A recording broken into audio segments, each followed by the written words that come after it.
হ্যাঁ আচ্ছা, ফজরের পরে আমরা ঘুমাই কারা কারা দেখি? সর্বনাশ। আচ্ছা ঠিক আছে, হাত নামান।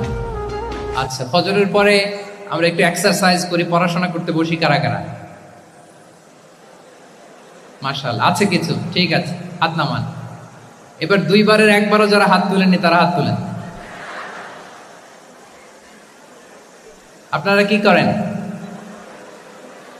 এইটা এইটা হ্যাঁ, ডিভাইস। তো সম্মানিত সুধী মণ্ডলী, আল্লাহুম্মা বারিক লি উম্মতি ফি বুকুরিহা। আপনারা আমাকে এনেছেন ইসলামিক লাইফস্টাইল নিয়ে বলতে, তো আমাকে বলতেই হবে ফজরের পরে ঘুমানো চলবে।